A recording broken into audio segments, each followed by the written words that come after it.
All right.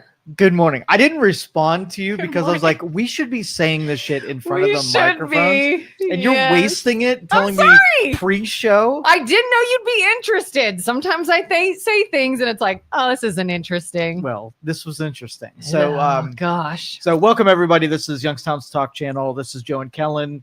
Kelin was just telling me about things she's petrified of and that are paralyzing and that she has extreme anxiety over. And this is important because this goes along with what we talked about yesterday. So first, go ahead and share more. So, yes, I'll admit I have extreme anxiety over minor things. Yes. But I don't think these are minor. Now, okay, maybe the one. I was telling Joe, on my way here, there's obviously a lot of construction and things being done to buildings in downtown Youngstown. And this huge crane working on a building was lifting a wheelbarrow off the roof and lowering it down. And like I felt it in my chest, in my stomach, like just watching this thing like, oh my God, don't drop it. Don't drop it. That's going to kill somebody. I was totally wigged out for a good 30 seconds or so until I saw that, okay, they got it to the ground safely. Okay. And then this led us into discussions about our kids and freak accidents and kids getting hurt. And I don't know if you want me to tell the toothbrush story, but my kid's been hurt before. And knock on wood, you said your kid has never given you like the scare, the emergency room visit. Okay, so let's key in on this. Do you know why this is affecting you more than it is me? Because I'm a mother. Because you're a woman. Like you have a biologically different brain than men, right? Yeah. And so do you know the world is filled with scary things that threaten life? And my dad made me well aware. Okay. I feel like I was also raised to be like, okay, so everything's dangerous. Give me the choice here. Men or women, which are more averse to risk and which ones are better at managing and handling risk?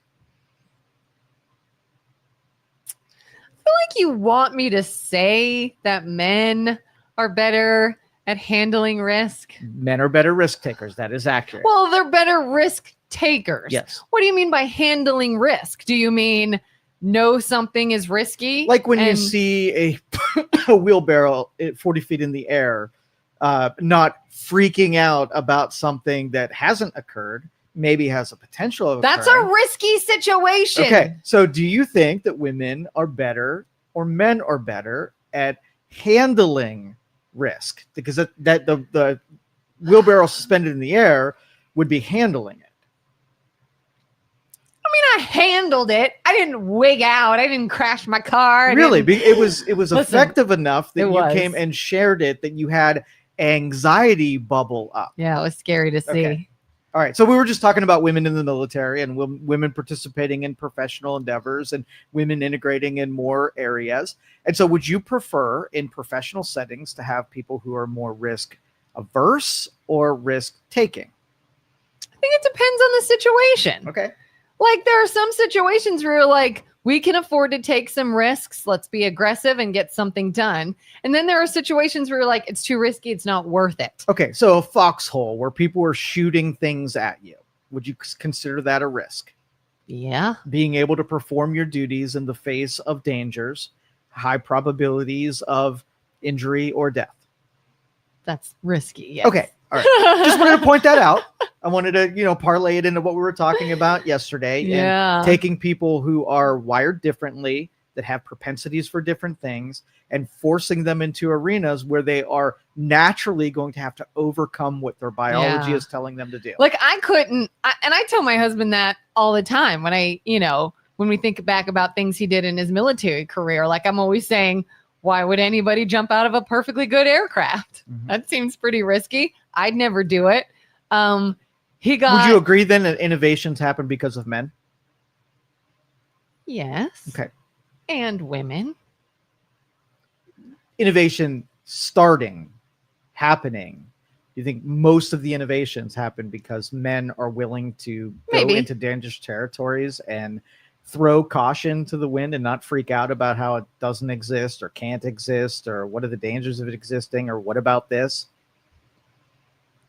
Probably. Okay. All right. Just mathematically. Yeah. The high Like my husband has a Valor Award.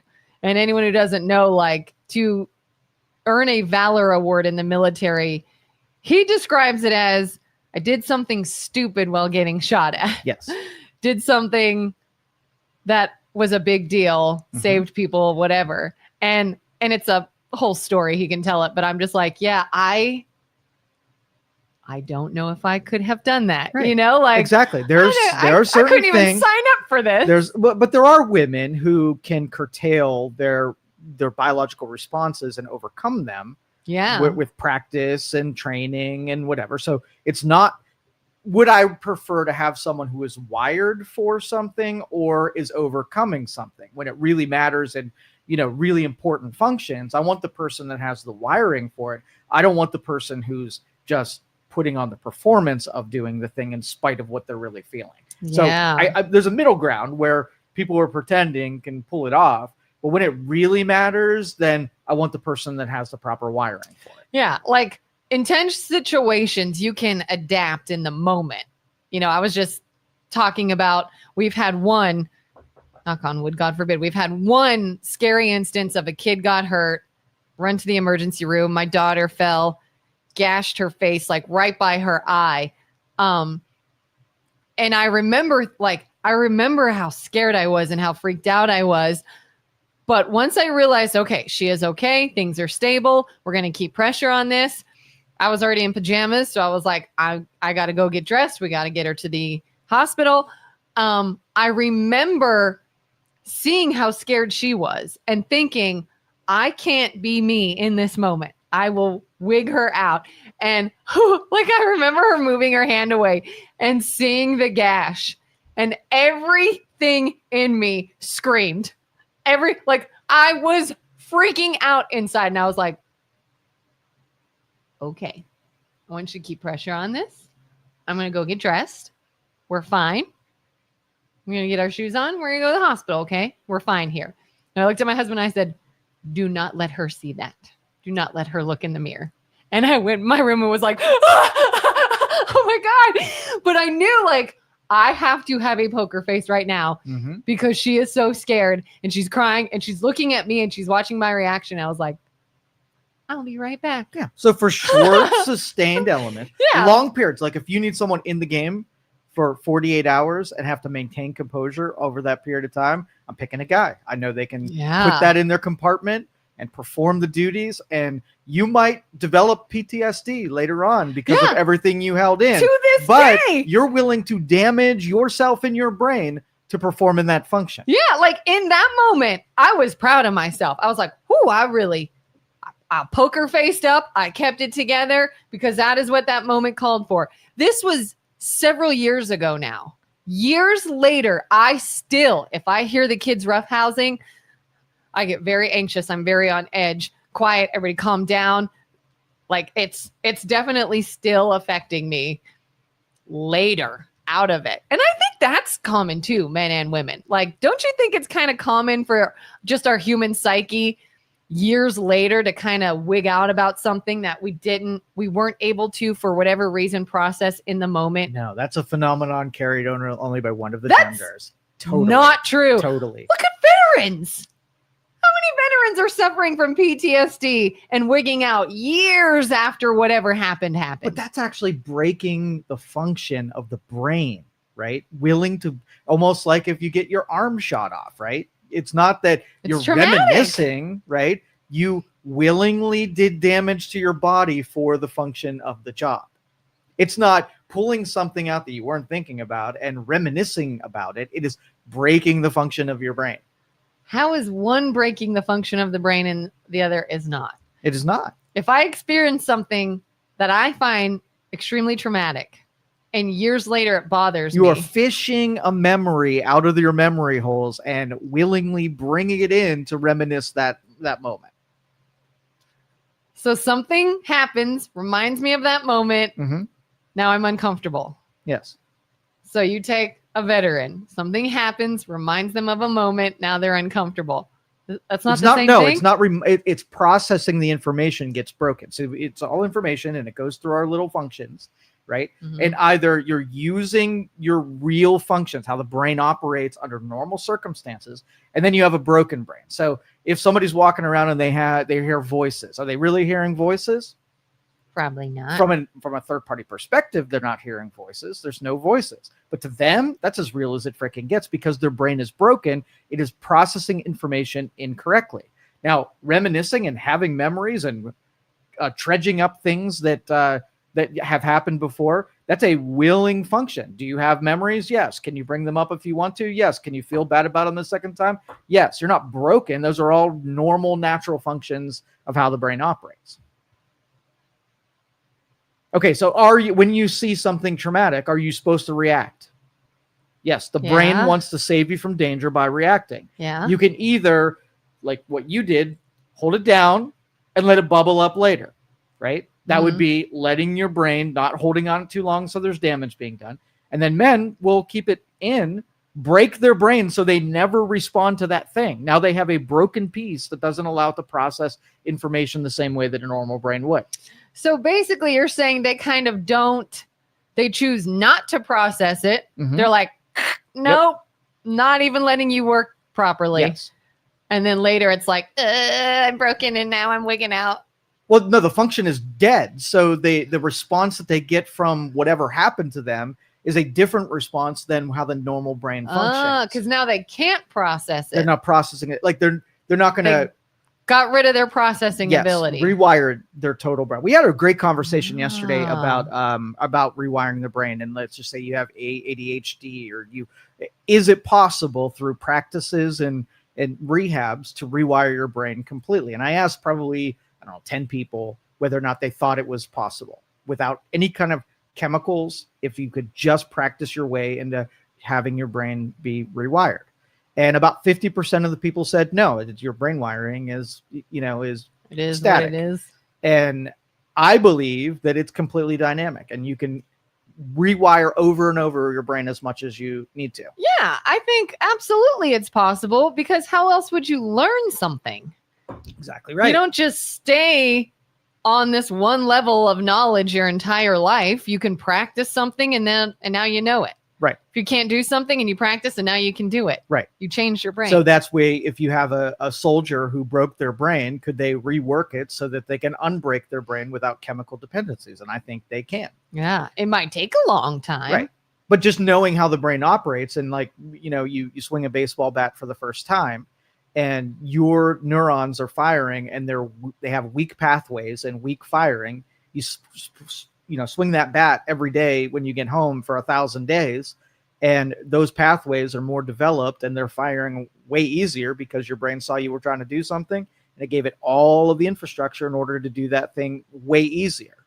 So if it's bad, it can be developed, right? Mm-hmm. If you're a healthy person and have the ability to, have electrolytes in your body and you have the ability to create and generate new neurons and, do all of that stuff. So anyway, so let's go to this real quick because it's sort of connected. There's going to be an execution. Someone's on death row who is a woman. It's only happened 18 times in the last 200 years that a woman is going to be executed.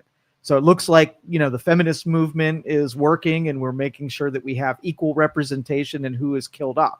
Now, do you think women are in the same profile where death is a proper punishment for committing a crime? Equal crime, equal punishment. I don't see why not. Okay. I'm going to disagree with you a little bit. Okay. Because I think women and men, again, under that same profile, the likelihood that a man recommits a crime that has a propensity for, being okay with taking someone's life is way higher than a woman who, because, I think if a woman did it, served some time in prison and went out emotionally, as long as they're not broken, right? Yeah. They probably won't do it again. The recidivism? Yeah, whatever that word is. Recidivism. That is. Something like that word right there. Yeah. You don't think they're kind of emotionally broken in order to do it in the first place? Well, everybody has the ability in like this was in this case, this lady killed a rival. Okay. So fighting for a single man, a man, her rival, she killed him or she killed her. Right. And then took the skull and showed it off to people. Yeah, she's sick in the You head. think she's broken, but okay, she might be the Clearly. outlier. She might be the outlier. But if a woman is convicted for it, and the reason that there haven't been more death penalties that are women because they don't meet the profile for someone who's very likely to do it again. It would be something like they were caught in a moment and they're not broken. They acted in a way that they normally don't, kind of thing. Yeah, kind of like what's her name? That Arlene something. Do you know who I'm talking about? The movie Monster was about her. Arlene, I can't think of her last name. She was like this female serial killer. It was a real story years ago. Her defense was that all of these killings were self-defense. She was a hooker and claimed these men would attack her. And they're like, what are you talking about? You literally just put yourself in their car in this situation and then you killed them.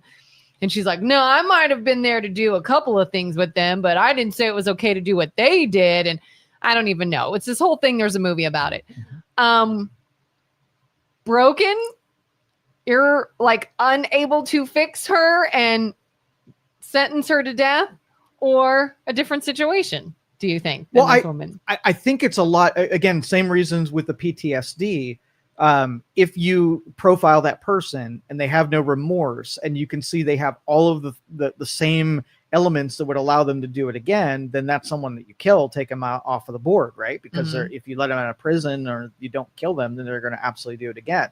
And I think the likelihood that a man breaks himself and feels no remorse for killing and keeps that brokenness, or not even with the brokenness, but being able to compartmentalize, make justifications, and know absolutely put in the same situation, that will probably more aggressive, more likely to compartmentalize, less likely to have empathy. I just think your mathematics are better for a man to kill somebody again than a woman for kills. I think it takes a whole lot for a woman to kill another person in the first place. So for it to happen a second time, I think is even less likely. It is interesting, Eileen Warnos. Thank you.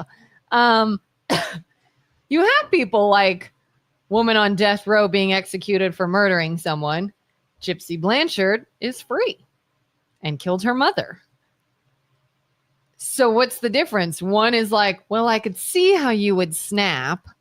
Somebody was clearly abusing you, and when you realized you lost it, or you're a sicko. Yeah. Killing someone over a guy is also not.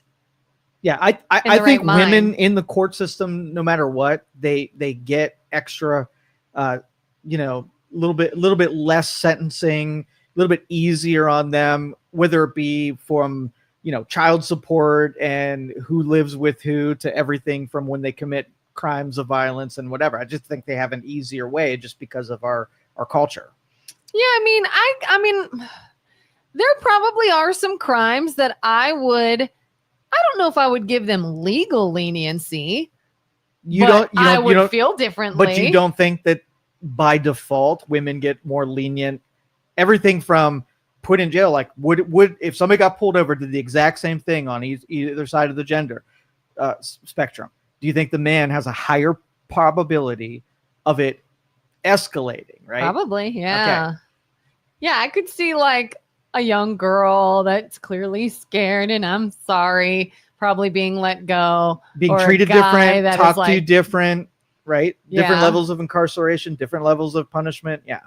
So, but when we get to the AI and letting AI make more of these decisions, taking gender and, allowing judges and police officers to kind of have some discretion in it, if that's off the table, and it just says you do the thing, you get the thing, and I don't care who you are, I don't care what gender you are, I don't care anything. This is paid. You did it. Here's your punishment. But do you think it'll take away things like, did you kill someone? Yep. Was it self-defense? Yes, but you killed someone, so death penalty. There might be some mathematical ways of adding more factors in before deciding, but the discretion thing. So let's just say, like, especially court cases in some of our more liberal cities, sanctuary cities, judges get discretion, right? And with discretion comes corruption, right? You can take something and okay, so the guy who killed the girl on the light rail, right? He went before a judge 40 freaking times. Okay, so if you do a crime that has a recommended punishment with it, someone else decided what the punishment is for the crime, and then a judge takes discretion and he deviates from what the prescribed punishment is, should then the judge be liable for vouching that this person wasn't going to do it anymore, and the judge is carrying that responsibility? So I'll make an analogy. So when somebody gets arrested for a crime and they're awaiting their court date, you can bond them, right? They can pay a bunch of money as a promise that they're going to show up for court, and then instead of spending that time in jail, they get to go home, right? Yeah. And if they don't have the money, they got to go to a bondsman who then vouches for the person, puts the money up on their behalf. And if they don't show up, it's not the court that's held responsible. It's the person who vouched for the person to show up, right? And so now it's your court's not going to deal with it. You vouch for him. You put up the money. He's your problem. And then they have to go have enforcement people to go collect and find and deliver it so they keep their money, right? But the judge is able to vouch for someone, got nothing on the line. If I kill somebody, right, and then, let's just say I steal something, and the judge is like, well, you've never done it before, and the punishment says you should go to prison for 2 years for stealing, but I'm going to take it easy on you today. Instead, I'm going to suspend the sentence as long as you don't get in trouble. You're not going to serve time in jail. Cool. Just vouch for a dude. Now you're promising the public that you feel he's not going to do it again. And that's cool if you're right and you took the discretion and was irresponsible with it. But if he does it, you're off the hook. Who then is responsible? Yeah. Yeah. So what if we made it so that if you suspended a year of someone's sentence and that person leaves and robs somebody again, the judge has to take the suspension or the suspended sentence, and the judge gets to serve the remaining part of the stuff. So if I'm going to hold on to the year that you should be in jail and you want to own it, you better serve it.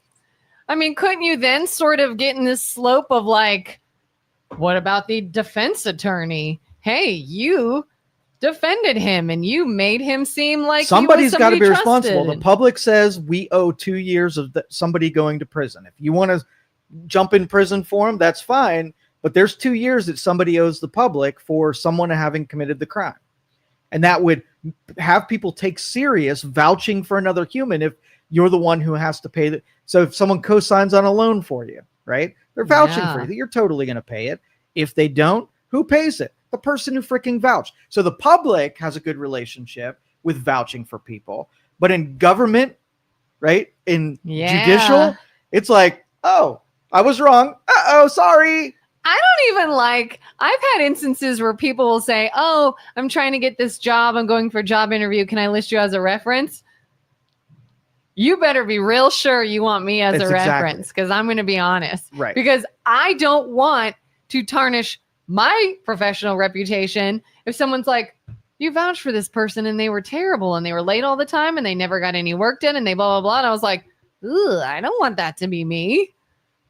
Well, it's problematic because I think we have convoluted laws. We have we have this dance between too many laws.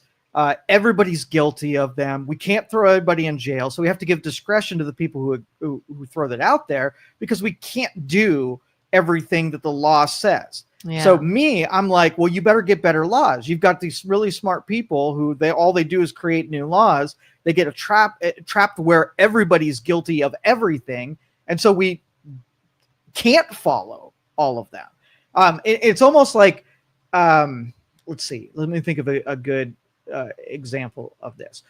Even in like taxes, right? We create this completely tyrannical tax system that if everybody paid what they were owed, right, the government would just take everybody's money. So then we create an industry where you have to wrangle yourself out of having to pay the taxes that are actually on the book. And then there's this dance between what you really owe and what you can get out of paying or operating in a way where it doesn't create a tax liability in some way. When the rest of us are like, well, just have a simpler system that instead of having to do the dance, which is really expensive and oppressive, just make it simple. Like, hey, if you steal, it is a year. Everybody knows it. It's just a year. Don't even bother making an excuse because did you steal? Yes, no. If you stole, yes, you go to jail and everybody knows. But so long that defense attorneys can wrangle out of it and you can explain your way out of it or obfuscate the truth about it, then sometimes you do a crime and you don't have to pay. Sometimes you don't do a crime. Driving down the road and the speed limit's 35. Your car tells the rest of the world that you're going 45. A ticket shows up in the mail and you pay it. So it's just a tax. You know that's the cost of not following the rules. Yeah, there is kind of a scale to everything. Nothing is cut and dry. No. Nothing is do this, this will happen. Right. I even had a cop years ago told me one time, this friend of mine was a police officer, and he's like, I won't arrest anyone for doing something I would myself do. And like, this was years ago and marijuana wasn't legal anywhere. And he's like, if I catch someone and they have a little weed on them, everybody does that. I've done it. I'm not arresting you. Don't let me see it again. The rules are arbitrary. Right. The rules. Right. But then what happens if someone is under the influence of something and they kill somebody and you didn't stop them because, well, everybody does it. Well, and it was a little bit. The cop vouched for you, didn't apply the rules to you. And he is now responsible for what that person did. Yeah. Yeah. I mean, even like speed limits. Some cops are like, oh, give them 5 over, maybe 10 over. You know, was it an area where the speed limit had just changed? Like, yeah, there's like a sliding scale to almost anything. Every time I hear a high profile person that got a slap on the wrist for something that was a really big deal, my instant reaction is, man, they had an amazing attorney. Like someone that can just spin something and we're saying, well, yeah, I guess in this situation, it's different because of this or because of this. And nothing's cut and dry. It's all a game. Yeah. So if those sanctuary cities allowed a person that's not supposed to be here to go out in public and they commit a crime, aren't those same people responsible because that wouldn't have happened unless they decided something? So if the judge would have put the killer in jail and he wouldn't have been out on the street to kill again, that's you, buddy. I mean, yeah, the person that did it is ultimately responsible, but you enabled that person to even be here in the first place to do that thing. I don't know. It's kind of slippery too. Like, tell me about it. Somebody did something. Yes. You're clearly in the wrong. But then, yeah, when do you hold accountable the people that allowed it to happen? The enablers are equally as responsible.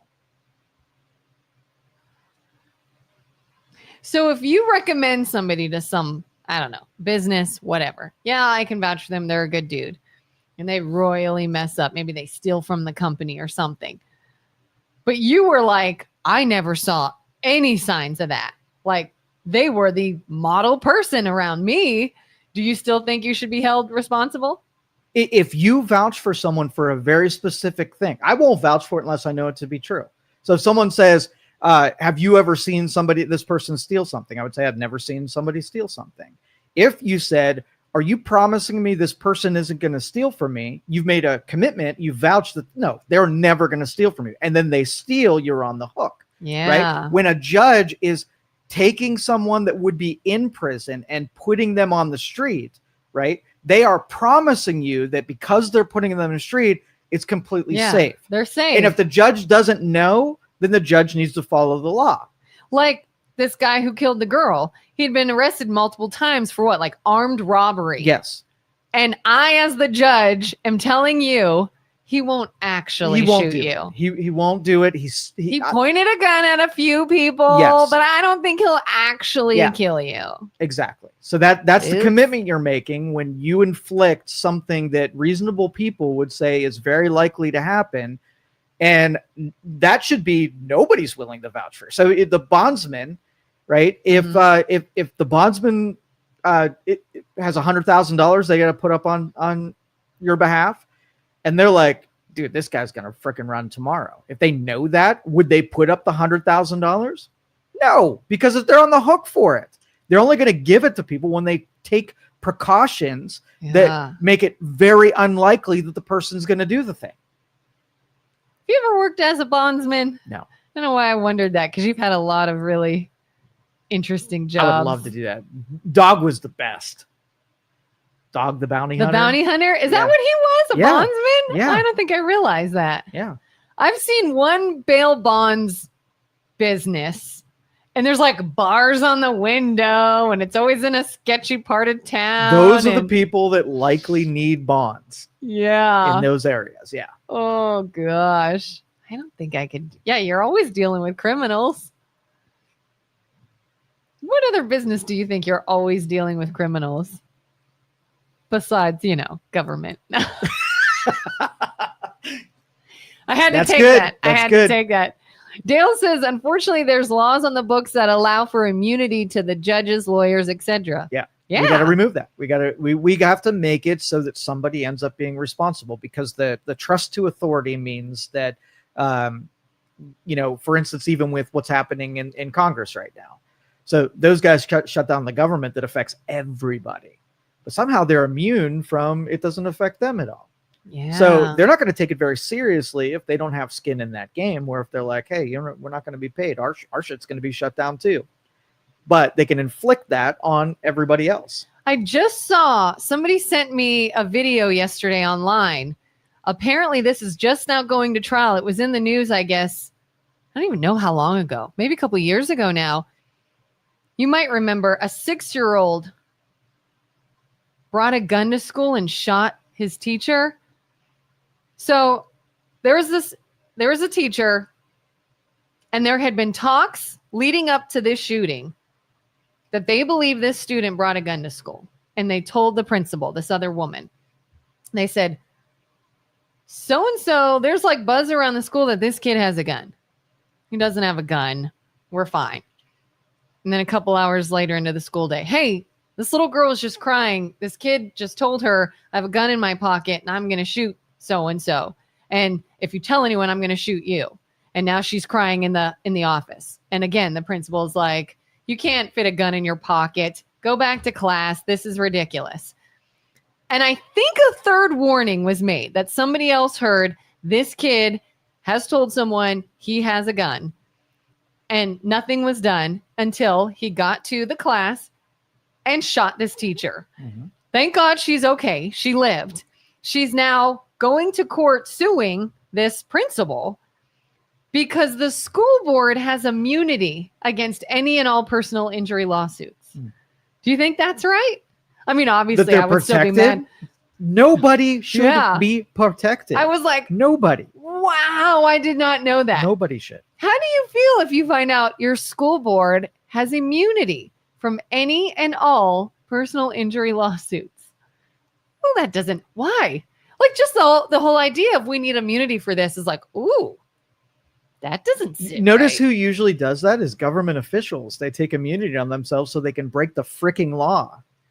Yeah. They can make bad decisions and not be held accountable for them. How do you vote on that? Like, hey, let's take a vote. I think we should have immunity, and I think we should have a fund for hush money, and we can pay people to be quiet. And this passes like there's no red flags there. They dress it up. This is what politicians do. They're lawyers, right? They know how to wrangle a story to get you to believe in the slim hypothetical, right? So what they'll do is I'll give you a couple examples.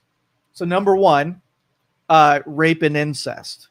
99% of all of the abortions that happen are not that, right? Mm-hmm. But what will they wrap it in? The fringe cases that appeal to you emotionally, so you'll go along with something.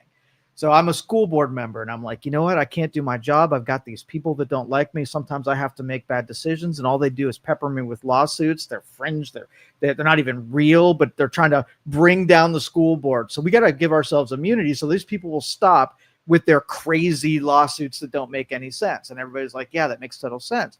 These enemies of them can't work the system so that they bring our school board to a screeching halt. Everybody votes for it. And then like 99% of them are legitimate that get turned down for the fringe cases that rarely occur. That's how they, and those are just examples, but it's wrapping it in an emotional appeal that gets people to buy into what you just said. And then you have people out there that just parrot those stupid things. Kind of like yesterday when we were talking about Pete Hegseth's speech. And we were saying how he's going to sort of quell this idea that you can ruin somebody over saying something that may not be true. And you can accuse them of something that's not true. And now you've destroyed them. And so we're not going to allow that to happen. And Julie says, all I heard is, you're now saying it's okay to abuse someone. The fringe case. And I was like, how are we hearing two totally different ideas? The fringe case, right, gets the attention while ignoring the majority, right? Where it should be math. The math in me says that when you need a net gain on something, you have to look at the numbers to see if the thing you're doing, right, is worse than the thing that would naturally occur. So, for instance, if you had, we'll just say you had a, I can't use all the words I want to use here. Let's just say you had a vaccine, right? And let's just say that if you do nothing, 1,000 people die, right? Mm-hmm. If you do a vaccine, you will save 1,000 people's lives, but 3,000 will die. Would you expose 7 million people to the vaccine? The injury that the ones that had nothing to do with it, they didn't die of the original reason why you started doing the vaccine. More of them die from the solution than would have died from the problem. Would you still do it? That's where the math comes into play. Right? But the data can still say, I saved 1,000 people with it. It's exactly right. And that's how you would wrap it. We're going to do this and we saved 1 million people. Right? Yeah. And not say what the cost of saving those 1 million people is. And when you don't know that part of the math, it's probably because it was worse than the 1 million people. Nobody wants to see anybody die, right? Yeah. But when you don't have a choice where nobody dies, you have to pick the better of the two choices. And that's the grandma and the kid on the railway. You don't have an option where nobody dies. You got to pick the one that gives you the net gain. So you start saying, okay, well, the kid is younger, they're going to have more life, the older lady has served her, so if somebody's got to die, you get to choose which one dies. I feel like that is our country and government in a nutshell. Nobody wants horrific things, everybody wants to prosper, but there are two ways to handle it and you got to pick one. And what we do is just demonize the other person. That's the strategy. Instead of saying, I agree, we want the same thing. How else are you going to sell it to the public? Right. When a majority of the public are emotionally charged and will go along with propaganda. Right. You got to give them the I don't kick puppy dogs thing. Let them get invested in the minority. And when the math people come out there with their bow ties and push up their glasses on the bridge of their nose and say, this is on the aggregate, on the net. Yeah. Worse than the thing. Let's see. We need this building to come down. We need to remove this building. I think we should put some dynamite in it and blow it up. And someone else says, I don't know about that. I think maybe we should start at the top and start removing different things one by one. Maybe we could use a crane or something. And someone's like, no, that's not going to work. Blow it up, get it done with. And someone else is like, no, I really think we should take these steps. And both people want to do the same thing. And they can't agree how. So then what happens? What, you don't think this building should come down? I can't believe you want to keep this building. It's so dangerous. You're going to hurt people. I didn't say that. I want the building to come down. Why do you want to hurt people with an explosion? You're trying to kill people? Are you a murderer? And then it's like this ridiculousness that spirals into, wait a minute. We all wanted the same thing. We had different ideas, but in order to get your way, you paint the other person as an evildoer. That's what we do because it's effective. It actually works. It is effective. Look at everybody fighting online and hating each other over people they don't even know, and they don't even know why. Yep. Jerry says school boards do not have absolute immunity. They do have limited immunity granted by the Supreme Court and federal courts. Yeah, okay. Not absolute immunity, but they had, in this case, immunity against personal injury lawsuits. And then Dale says Bernie Moreno is introducing legislation to have Congress and House Senate members to forfeit their pay for the time that the government is shut down. And that's exactly how it should be.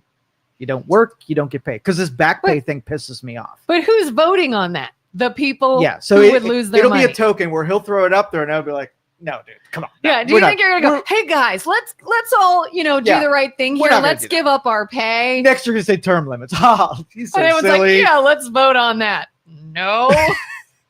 No, I'm not.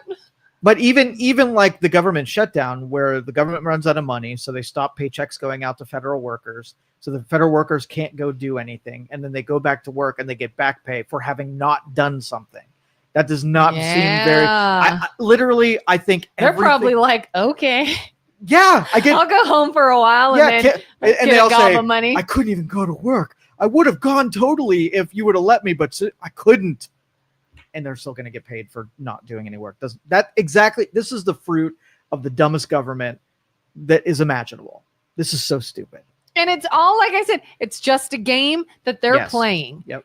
And they're in control and they're the players of it and they're the ones who benefit from it. And the whole rest of us are just like, oh, thanks. So we're just at your mercy. Like, what do we do? How did we talk about this all the time, but it's just so ridiculous to me that it makes me want to like pull my hair out.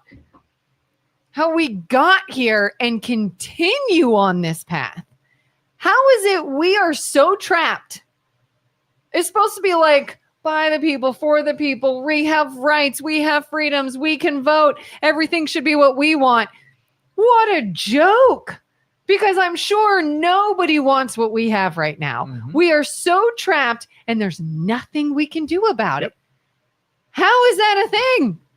Nothing we could do. We could be like, hey, we don't want the government to shut down. It doesn't matter. You're not a part of this. Hey, we don't want cuts to this thing. It doesn't matter. You have no say. Hey, can we add this in here? Because it makes sense if maybe there's term limits or something so we could get this go. No. All right, quiet. So here's the deal. Let's just say you get in your DeLorean, you've gone into 88, you go back 200 years, right? And you're like, I've seen the future. I know what happens.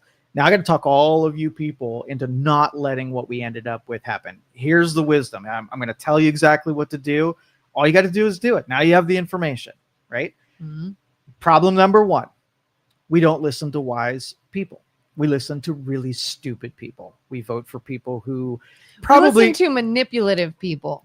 But it wasn't always manipulative. We buy into the stupid people, and stupid people, in order to hide the ruse of them being stupid, have to manipulate, right? Mm-hmm. So the stupid people are the origin, the seed. So here's all you got to do. Never put a dumb person in any position of power. That's all you got to do. Because the smart people will self-regulate because they're smart.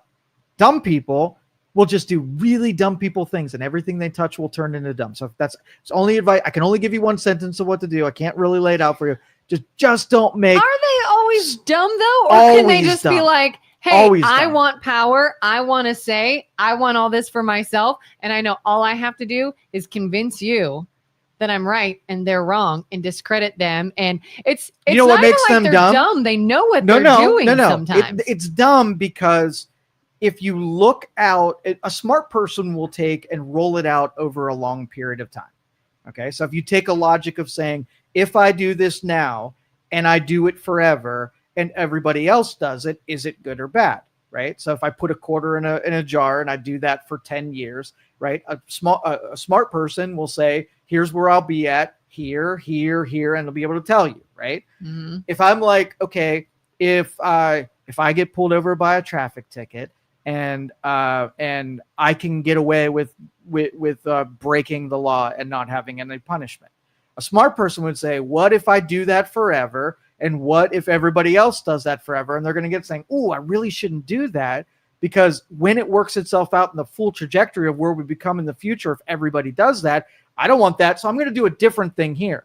Right. Yeah. Long-term vision versus 30 seconds. Yeah. So dumb versus smart. It's like being ruled by toddlers. Like when dumb a toddler's people. Like, dumb people. You could have this candy bar right now. Or brand new bicycle next month. Dumb. But I want that candy bar. Dumb, undeveloped people. It's a bicycle. Yes. But they can't see. Yeah. Think about it. Like you remember the they changing the rules in Congress, right? So here's how it would roll out. So let's just say, man, we don't have a big enough majority. We got to change the rules so that we can get our thing done without having the majority. So there's reason that there's a rule in place that you get a majority or super majority. And if you don't have that, you got to do other things. Well, I don't want to do the other things. Toddler example number one. So here's what we're going to do. We're just going to change the rules so that what we have is good enough. And then you think, wise guy comes up and says, hey, if anybody else gets elected in the future, do you want them to be able to get their way without having to make concessions and do negotiations? They could just vote for whatever they had? No, that would be absolutely terrible. Then probably you shouldn't do it either. But now we have smart people in Congress that do that all the time because they're like, oh, in the moment, that's going to make it work for this 30-second thing. And that's how toddlers behave, where they are blinded to the repercussions of what they're about to do. And they just living in the moment, being stupid toddlers, right? And it takes an adult, somebody with wisdom, to say, hey, I know you want to do it. I would want to do it. And look at the long-term ramifications for it. And we're reinforcing this now on social media with fake videos. Like, I saw a video recently. It said, vegan Karen neighbor yelling at us for having a barbecue. And you watch it, and it's this woman talking through her fence at her neighbor. She's like, I can smell your barbecue. I can smell the pig you're roasting, and I'm vegan, and I don't appreciate it, and I want you guys to stop and end this party. And the guy's like, who do you think you are? We're having a barbecue. And she's like, I don't care. I'm vegan. And it's meant to make people start getting in an uproar. And I was watching it with my husband, and he's kind of laughing. And I said, look how clearly this is shot. The camera is in her face, yet she never looks at it.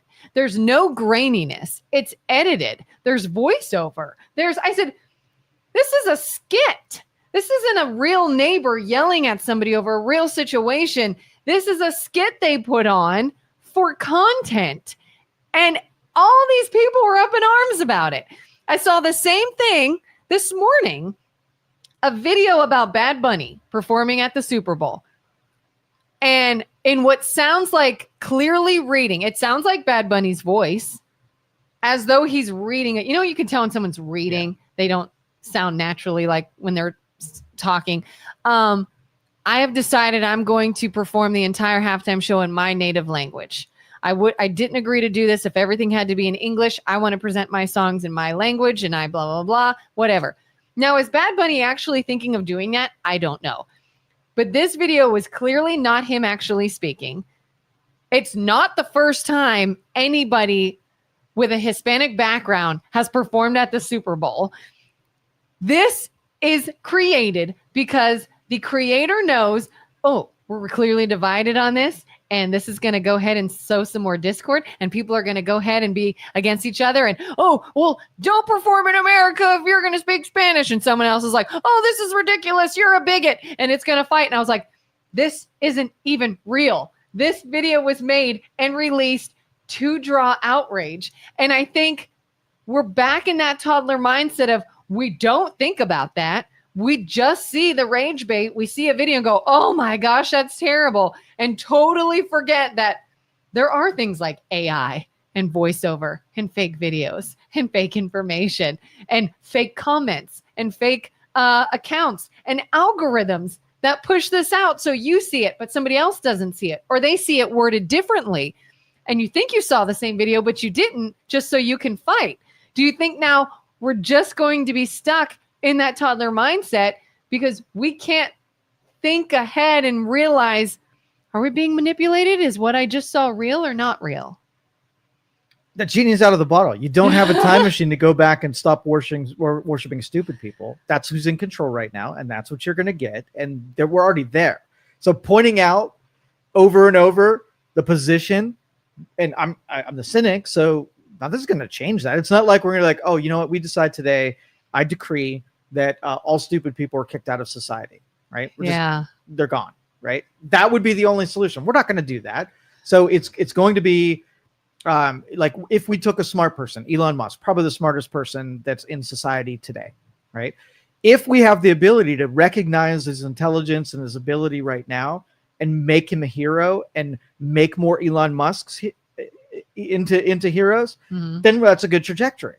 But if we take Elon Musk and when he starts wielding that gargantuan brain of his and then we vilify him and try to destroy him, then we've chosen.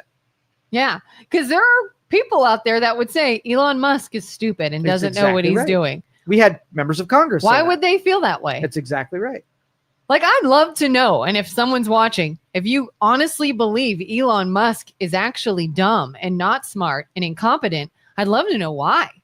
What makes you think that way? Yeah, like a toddler would say, I don't like him. He's not my friend. Because he was playing with the other guy, and I don't like him. Yeah. So that's where we're at. We're amongst toddlers. And really, there's only one strategy, and it's an individual strategy. You're not going to save culture on this. You're going to pick and say, here's the deal. Here's the field, right? So you're doing a football game analysis on what your strategy should be. Literally everyone around you that is competing for the same prizes as you are stupid. All you have to do is you go be smart, right? And you outperform and outwit all the dumb people, knowing that they've rigged some of the rules because they need the infrastructure to save them from their stupidity. Work around just figure out all the rules that they're playing by, all the manipulations. Don't do any of those things. Don't play that game at all, right? Do your own thing and prosper. Don't worry about the acknowledgement of your prosper. Know that they're going to be an enemy of yours.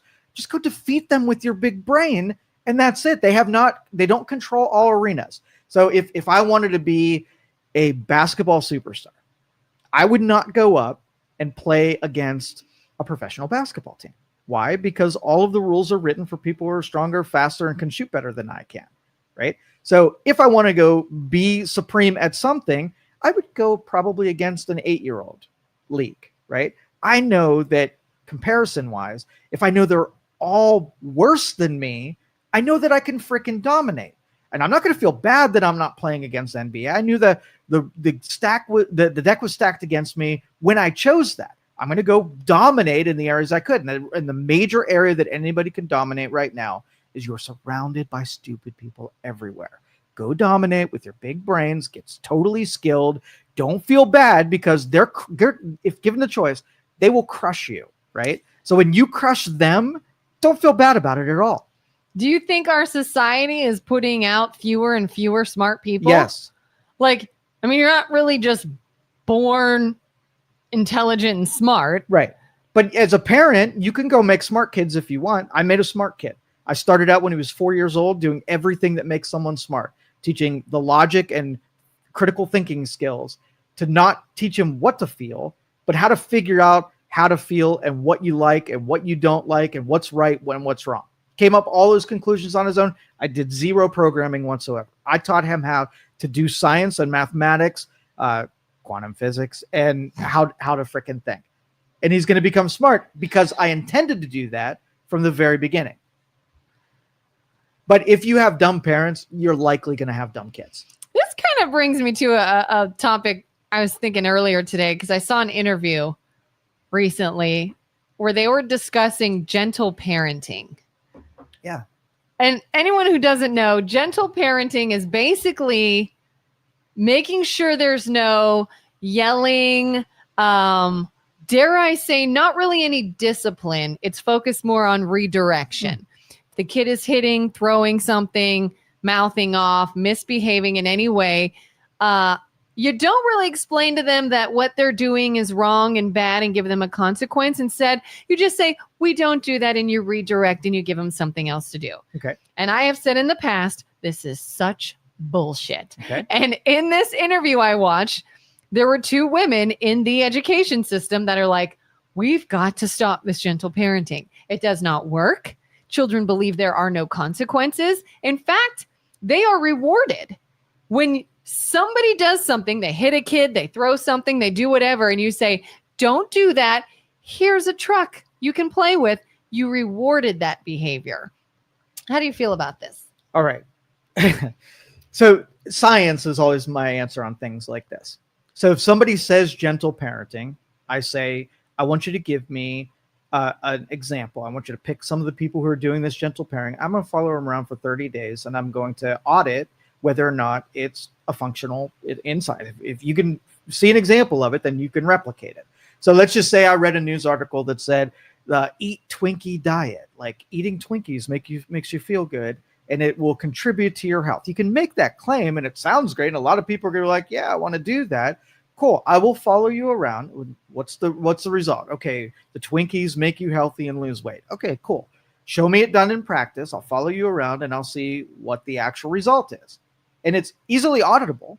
So you got to be able to show me some demonstrating families or having families demonstrate it and how functional it is. And I'll watch them, observe them, and see how functional.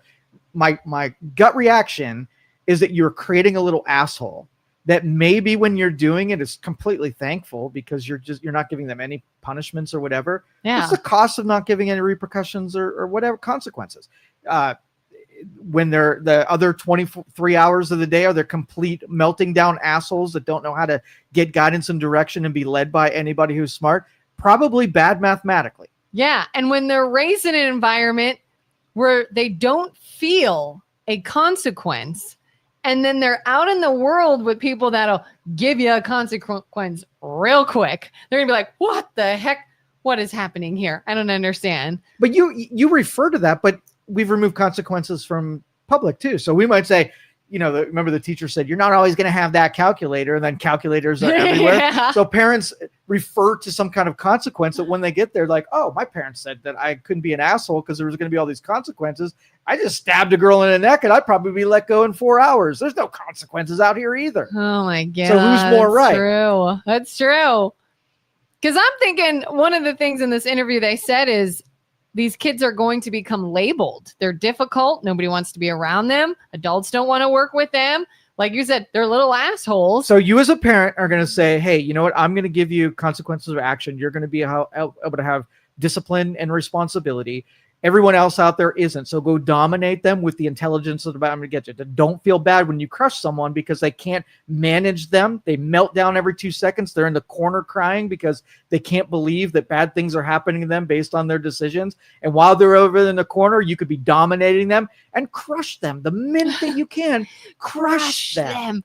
Crush your enemies. Yes. So we don't have to urge parents not to take that. That's one less competitor on the field who's going to be crying while you're scoring a touchdown. Crush them. That's the only way to do it, is you've got to have the natural consequences, which you can't defy nature. Nature will always repair itself in this way. So if you create dependent people who are weak, right? A strong something is going to come in, right? So you were like, I'm going to have the disciplines to save my food. So in case something happens, I'm going to have all of these stores of food. Give me through at least 3 months of bad stuff happening. And they're out there playing and they're like, I'm not storing food. You're so stupid, right? And then the bad thing happens. You're like, oh, okay, I'm going to go to my food stores that I've been planning and preparing. And the person who were playing for the last 3 years while you were hard at work is now like, I'm so hungry, Kelin. Can I have some of your food? And you're like, F no. Or they look and they say, oh, it must be nice. Must be nice you were given all that stuff. You know when I told you that you might share, save up some stuff? Well, you didn't do that. And the consequence for that is now you get to die. And either you're going to make me feel bad that I'm going to let you die, or, and leverage my empathy to save you when you weren't interested in saving yourself. F you. No, I'm the bad guy if I don't give to you. I am not going to let you stay alive long enough to breed, to create more irresponsible people that don't know what consequences are. You need to go along with evolution completely. You need to be out of the pool, right? So smart people can breed and have more people that prepare for circumstances that aren't in the moment. Seems a little dark, though. Seems a little crush them instead let of them helping die. Them. Yes. But sometimes it's like, but can they be helped? You know, if you recommend what you should do, right? And they, like, hey, if you don't give me your driver's license, I'm going to break your window, right? Maybe they don't do it the first time, but the second time you're like, hey, maybe you should do that or I'm going to break your window. Third time, you can't even say that you didn't know or were confused, right? Yeah. You were too stupid and now your window's broken. When they're crying in the corner and they're like, I don't understand why life is so hard. My parents gentle parented me and it's not working. Come with me. I'll show you where they went wrong and we'll work on this. Yeah. Not my, listen, that's a no, then crush. No, it's not your responsibility to take the wrong people who did all the wrong things and save them from themselves. Why do you owe that to them? Oh, your job is the people in your family that are listening to you and doing the right thing. Give them that same energy because they complied. That's it. Oh, yeah. I always seen one of the things, like one of my biggest pet peeves is when I'm around children for some reason. Maybe it's like families hanging out together or whatever. And a kid starts being overly whiny about something minor. But I wanted this. I don't want to do that. And I want to blah, blah, blah. I'm the type of parent, and I'm not saying this is the right idea. I don't know, but I am the type of parent that if I've already tried to explain to you the situation and you're still choosing to be the whiny and the one who chooses to not listen to rationale or give at all or listen, I'm just saying, we'll be over here. Feel free to join us when you're done with this. When you're done acting this way, you're welcome to come over, but I'm out. And there's no more attention on this. Mm-hmm.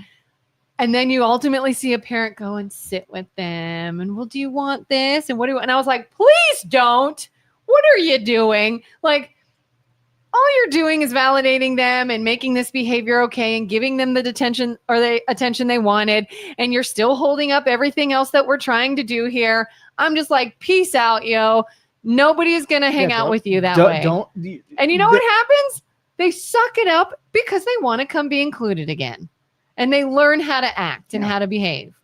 Parents are creating weak assholes. That's really what it comes down to. That's how you create weak assholes. And if you're a weak asshole, you're going to create more weak assholes. So really, don't get hung up on them. They're going to do it anyway. You're not going to change their mind. And the only time that they're going to recognize after the window's broken, they get a wake-up call. When they didn't save their food for the catastrophic time and they're hungry, they're going to figure it out that they need to save up food. When their house gets broken into, they're going to come to the realization they needed a burglar alarm. They're not going to proactively take a, sort of like take a consequence of not being able to go out and play. They're going to be like, I want to play and I want there to be no repercussions. So they're going to create a world where you have to suspend repercussions because every asshole is doing the bad thing and you can't put them all in jail. That was mixed metaphors. That was, all over. Okay, so Sobe, I want to talk about that real quick. Sobe. Yeah, Sobe. Do you remember the Sobe story? I don't think so. Okay. Downtown Youngstown, there was a company in the industrial part. I think it was on the west side. And they were generating, it's almost like a power plant, heating and cooling. They were providing a lot of energy resources for the downtown area.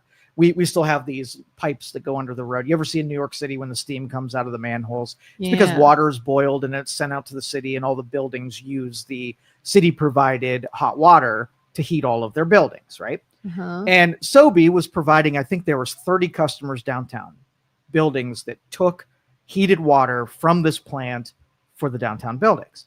Well, they were like, I want to expand our business and we want to do tire burning. We want to chop up tires, put it in, incinerate the tires, create energy from it, do compression to keep all of the gases from going into the atmosphere, use those pressures as more fuel and produce more energy. And the city council didn't like this idea. They were afraid, even though Sobe got EPA compliance permits to do this thing.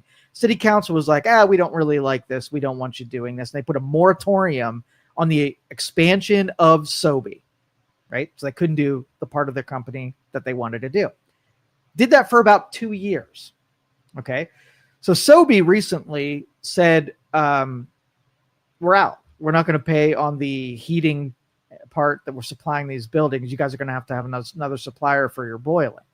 So the equipment to provide hot water to the downtown businesses, Gonzville now. So now you have city council that is directly responsible for hamstringing a company that was doing a good service, right? Because of their politics and what they didn't want to happen, even though there was no evidence that what they said was going to happen. They were afraid of pollution, They were afraid of pollution. Okay. They were afraid that something bad was going to happen, even though what's required of this company was to get EPA permitting. If the EPA says that it's going to be safe enough to operate, but the city council is going to treat that company differently, right? That's a little bit of corruption that they were singled out and told that they couldn't operate and do business in the city. So they're just like, we're out. How long ago was this? Just happened. A news article just came out that what they did was they stopped payment on the equipment that they were leasing to provide the heating and cooling to downtown. And the city was like, whoa, what are you doing? Right. And so they said, okay, fine. We'll make arrangements with the supplier to keep this equipment here, even though we haven't made payment on it. And they were negotiating, still supplying that, couldn't come to terms. So the equipment vendor came and got the pressurizer, got the equipment that did the heating and cooling, and now they're out of that business.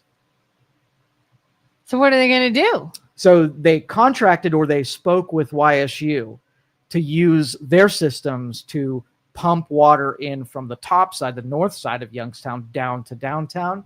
And because all the equipment's aged, it started leaking and spouting, steam into the air. So they couldn't do it from the backside. So now they're hosed. They have from October, where it's relatively warm outside, to like November, December, where people are going to need heat. So now Sobeys like, ready to negotiate yet? Ready to come to us and say, you need our equipment and you need our help? We'll be right here for the next 2 months. People in the area could have no hot water? The buildings in the area, whoever was customers of Sobe will now have hot water because of city council.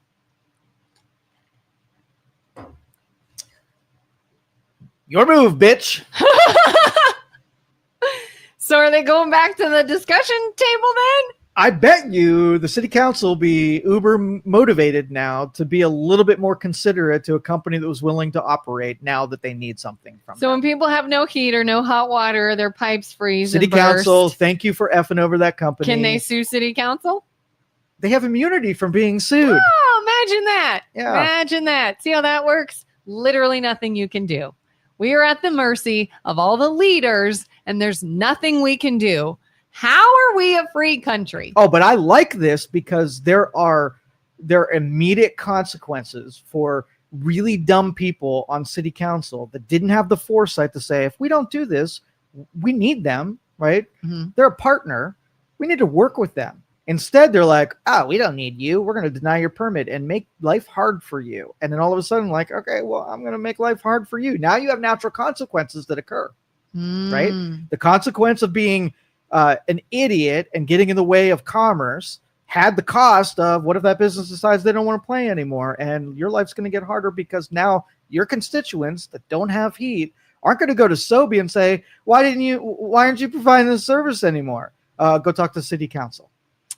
So Jerry says, remember Sobe was extremely put out by the city and the public, had EPA permits and also validated proof from other countries? Yeah. That had them in operations currently to validate. Yeah, amazing. They had data to support that they could do it safely, and dumb council, stupid people in even other countries using even in the United States. I think there's 2 cities that are using them here in another country. So they had proof of concept that they could do this and provide it, and the city council was just like, no, we're not going to help you make extra money.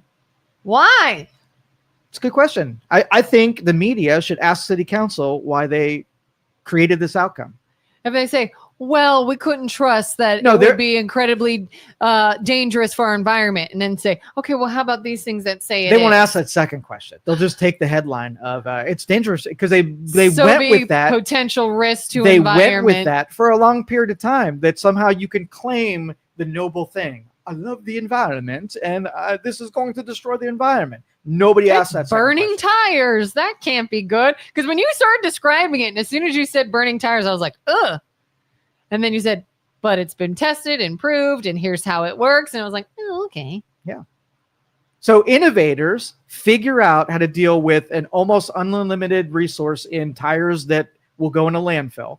And we're like, hey, let's make some energy out of it. So they invest in the technology where you heat it at high temperatures to incinerate it, capture the gases so they don't go out a pipe, filter those gases. So the only thing that goes up the pipe is stuff that the EPA doesn't have a problem with. Take the more toxic stuff and either dispose of it correctly or reuse those other things as even additional fuels. And they figured out all of that process. The innovators figured something out. And what did it take to get in the way of innovators? City council. And wouldn't this create jobs too? Yes, it would have if they would have. Yes. I mean, not only running the process, but now you're going to have people that are there to keep measuring. Is it still safe? Is it putting out any toxins? I have to go and do an audit on this. That's a job. Repairing anything that might be coming undone. Yep. There's a job. People running it. There's a job. And removing tires from landfill. So if you really like the environment and you don't want to see rubber that we don't have really any good use for, except for chopping it up for playground, playground, whatever that is, instead of mulch. Oh, yeah. Yeah. If we can use it as a fuel and we need electricity downtown and they're providing hot water for all of the buildings, I don't feel like they had an actual play, right? So that would be the question. Why in the hell would you take something, have some bullshit reason like you love the environment on it, and ruin the heating plan for everybody downtown, not create those jobs, not get rid of the tires? It's stupid all around. Is there, two questions. Yeah. Is there an alternate business, like a competitor, that any city council members are sort of...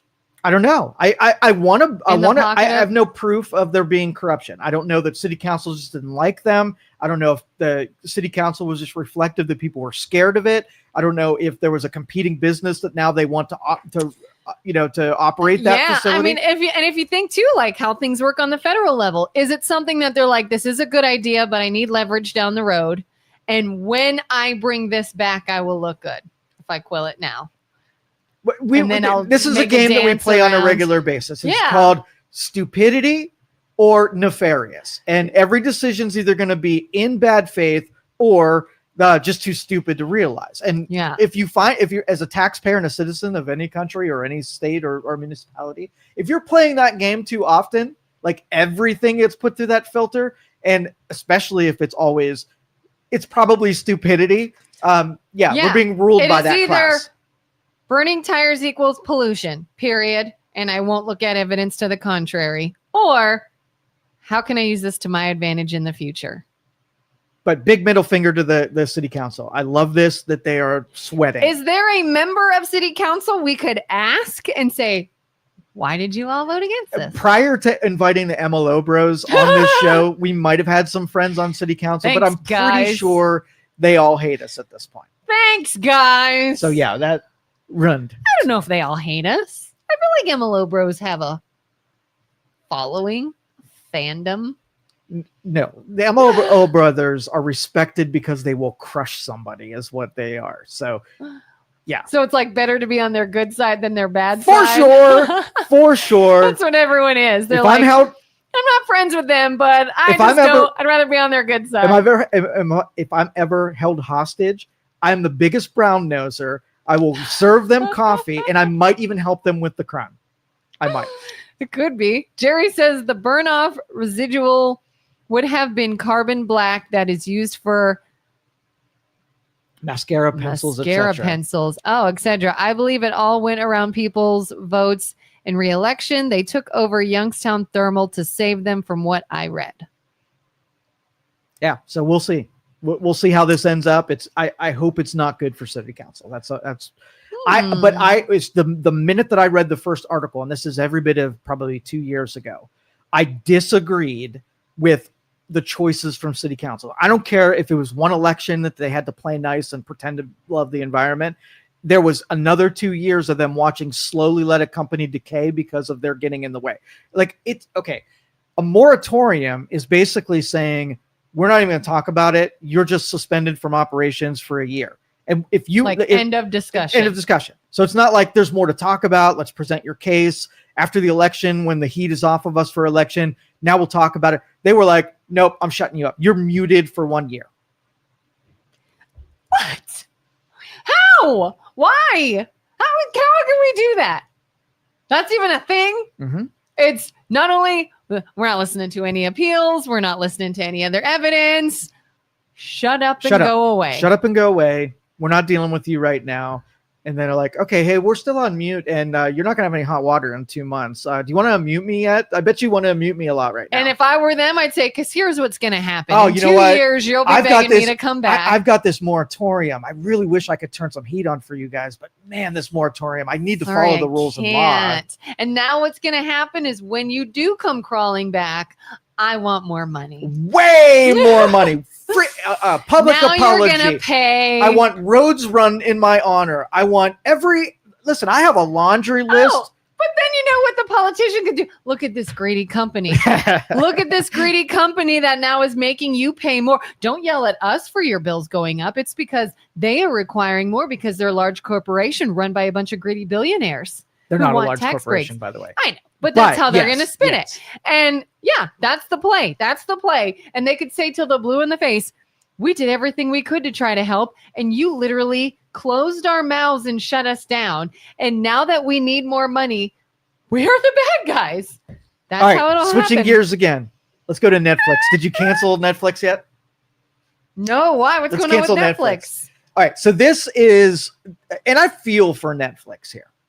And so a couple days ago, Elon Musk said, I'm canceling my Netflix subscription. So immediately when my hero, Elon Musk, says to cancel Netflix, I'm like, yes. You're like, say less. No, but evidently there's a lot of programming on Netflix that is pro-transgender in cartoons that are lined up with 7-year-old kids. So gay, lesbian, and transgender, lots of content. And the reason I feel for them is I know what production cycles look like. Like, take your favorite show and pay attention to when they start writing, when they get funding, when they start filming or animating, when it goes into distribution, and when you actually see it in TV. There is a delay of sometimes years before something actually gets produced. And we had an era where there was a lot more tolerance for that kind of programming for children at one time. You can get away with it. And so if Netflix added that programming when it was the trendy thing to, put in front of children, and all of a sudden it comes out of trend, can you really mop up what you did 6 years ago and do you have an obligation to do that? Like, for instance, if they made a movie right now, let's just say, Ace Ventura: Pet Detective, right? It had a lot of off-color humor that would not be popular today. Let's just say they wrote that when it was completely okay to say that shit, and today it was going to be released, all right? And then they're looking like saying, these jokes would have worked 6 years ago, but today that won't work. People are doing that with the show Friends. Yes. Friends was hugely popular for years. And now all these like younger people are like, oh my gosh, that's so offensive. I can't believe they said that. So now Netflix has this stuff. Their response can be, let's mop up all of that crap. It was a big mistake. Some people are going to lose their asses because they now are not going to be able to have revenue from something that they produced 6 years ago. Now, I think this is the right move to cancel because it shows where the the public sentiment is on this topic. If I don't like seeing it and I don't like my kids in front of it and I don't want it to exist, then I can bow out and not support that. And if there's enough people in that group that do it, that pull out, then Netflix has to say, okay, well, I got to cater to the group who are watching this stuff and consuming what I'm selling, and I don't want to lose this group. And now I can mop up because of that pressure. Versus, okay, well, I was going after this segment and there's enough of them to support what I'm doing, and I don't care if those people leave, and I'm going to keep doing so I want to see what Netflix does. All right. Can I keep there are 5 shows that I probably watch on Netflix. Right. So I'm going to have to not watch the shows that aren't behaving badly because it's grouped in with shows that there are. So if I can just cancel those shows, I totally would. Right? Yeah. Did you hear how Snoop Dogg was in some hot water recently? I can't think of what movie it is. It just recently came out, a kid's movie. And Snoop Dogg took his grandson to see this movie. And in the film, in this kid's movie, there was a lesbian couple and one of the women was pregnant. Yeah. And his grandson said, how is that woman pregnant by another woman? And all Snoop Dogg said is, I don't want to have a discussion of this nature with my young child because I took them to see a movie. Right. I just want to go watch a kid's movie and have fun with my kid. And now you've put me in this very uncomfortable, awkward situation of which I have no answers. And all these people came for him. You're a bigot. You're spreading hate. You hate trans people. You hate this and that. You're against the LGBTQ community. You're this, you're this, you're this. And he's like, never said any of those things. Never said he was anti-gay, anti-trans, anti-anything. He said, you put such an adult idea in a child's film and made me now have to answer a question of how is that possible? And that's not what I came here for. And I understand that. I get that. And I would be really mad if I pulled up something on Netflix. Now, do you think they would, if you were in that position where you did have to explain, do you think that group takes great glee into forcing you in that position? Probably. Yeah. I mean, it was done. That was a choice. That was the storyline. It's animation. You drew it. You did this. You pushed this narrative. Was that necessary? They wanted that conversation to happen. They wanted you to be uncomfortable. They are militant to pit parents against society.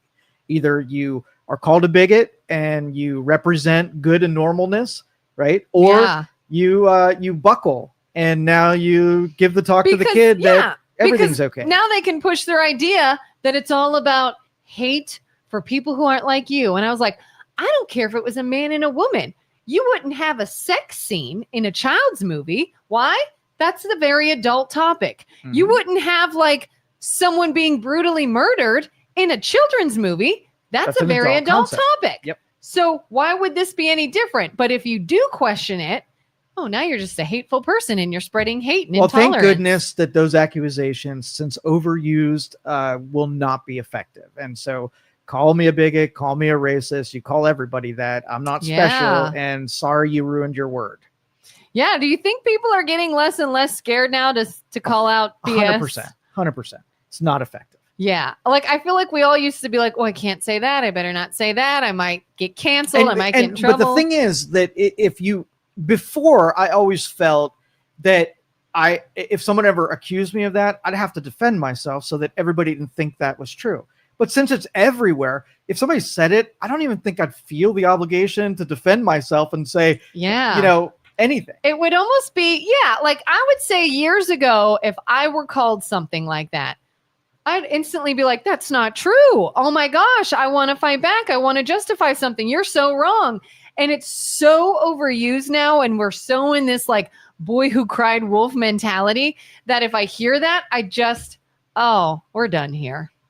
Oh, that's what kind of person you are. You revealed yourself. You didn't reveal me. Like, you just revealed you. I won't argue with a clearly mentally ill person on the street, just as I now won't argue with you. Yep. Because the argument you've made shows you can't be reached and you don't listen to logic. And Michelle says people are so soft. So those people now who threw the you're a bigot racism, what used to work, what used to injure you, now what they used to work doesn't work anymore. So now that person is sitting in the corner crying because now they have no other weapons against you.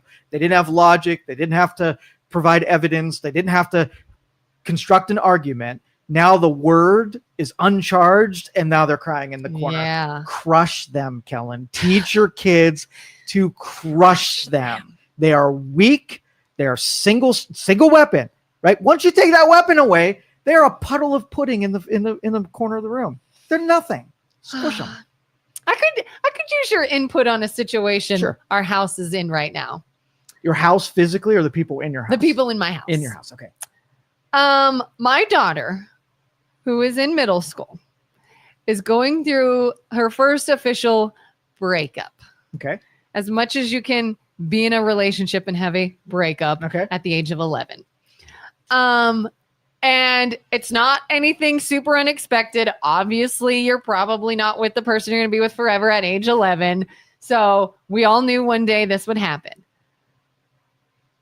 The way it happened, though, has me sort of thinking. Okay.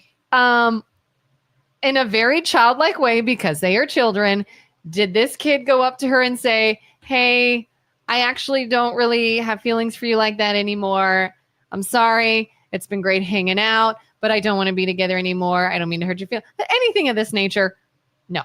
What he did is he told her friends and this other very mean kid and had him go tell her. Go tell her I don't want to be with her anymore. And he did it in a very mean, cruel way. And then she found out some of her friends knew because he was talking about it and nobody said anything. And it was kind of just this cruel way of doing it.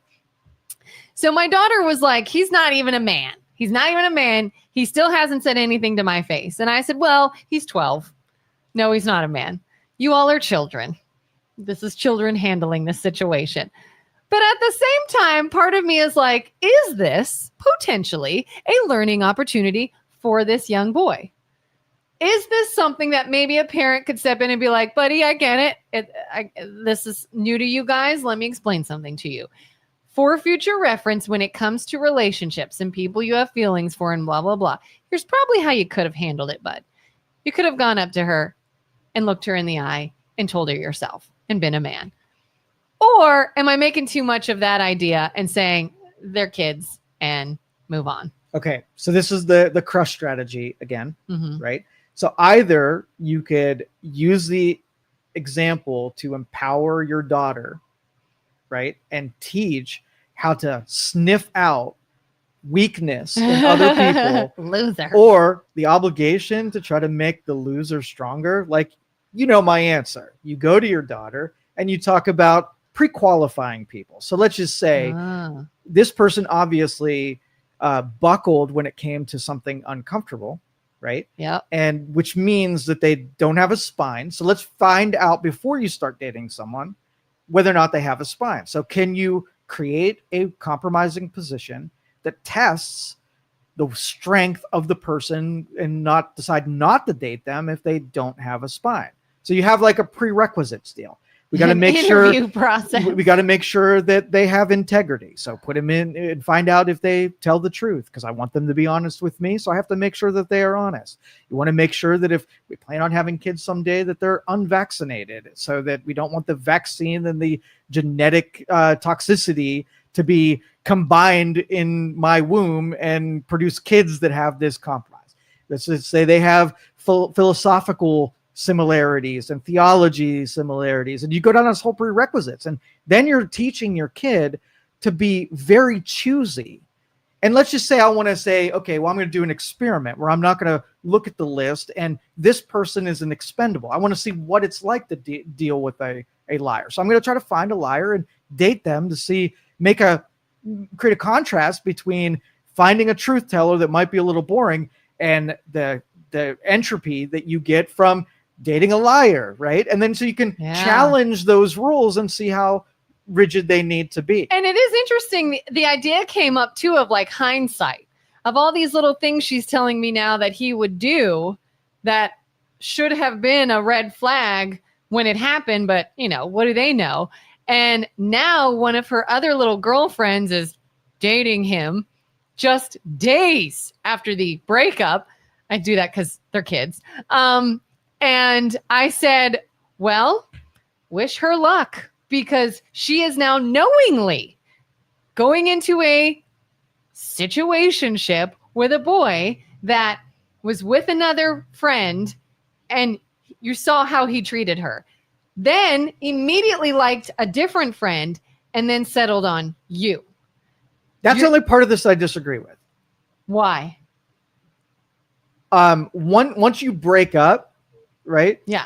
Then you're not invested in anything in the future for those people and what they do and the decisions they make.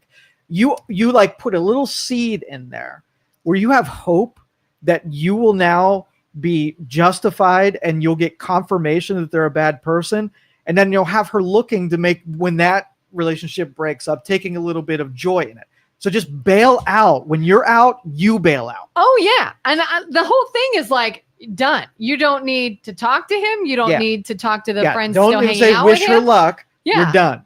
No. Don't literally wish her luck. But I'm saying this is your idea of what kind of like intel can I gather on this person? This new girl now has all kinds of intel. And if she chooses to overlook that, no obligation on that side. Different situation. Okay. Still, though, when I see this kid, Mama Bear has claws and she knows how to use them for sure.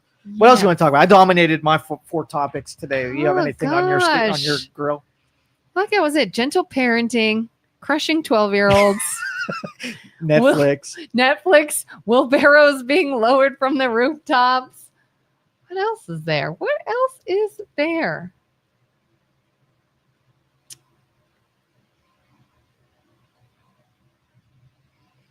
We talked about veterans.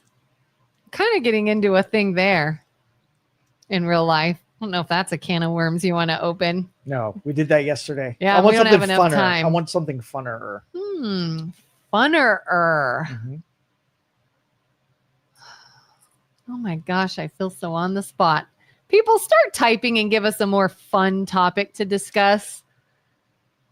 I'm going through all that. Nope, not fun. Nope, not fun. What's a fun one? We already talked about dumb people.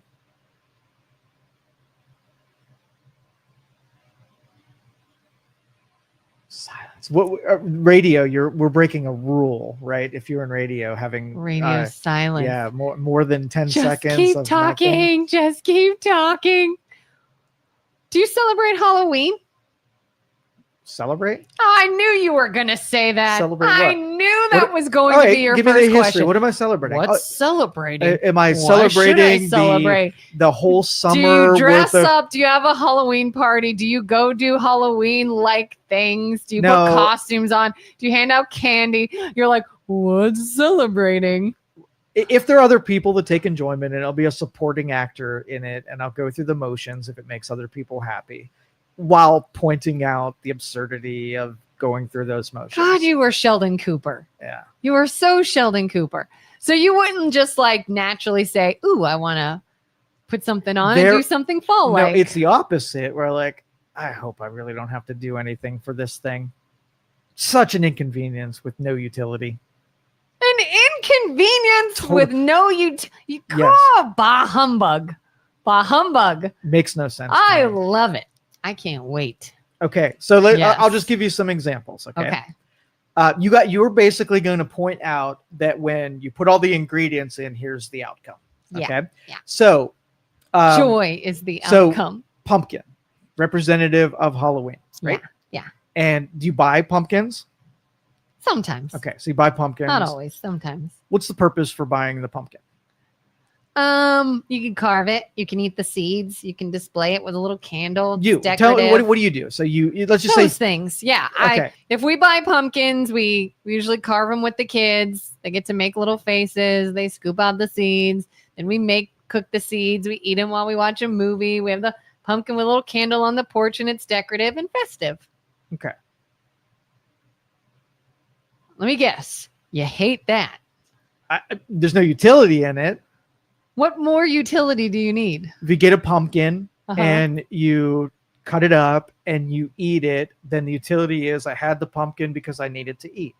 Or if you believe in spirits or whatever, and you put the pumpkin and it wards off spirits, and the utility is that you warded off spirits. Whatever the thing is, right? It has to have a reason for you doing it and a testable. It's a fun arts and craft for the kids. And then you made something that looks cool that you can decorate your front porch with. Okay. And are there better ways of expression that doesn't require taking a fruit and completely destroying it without an intended purpose? Like, can I just go to Joann's Fabrics? You don't have to destroy it. Grab a craft kit and then sit down at the table and craft something that doesn't require a Why gourd. do you think it's destroyed? Couldn't somebody easily say I made it better? I mean, if you were really trying to justify bad behavior, yeah. Why is it bad behavior? You're wasting food. What if I took just said I ate it.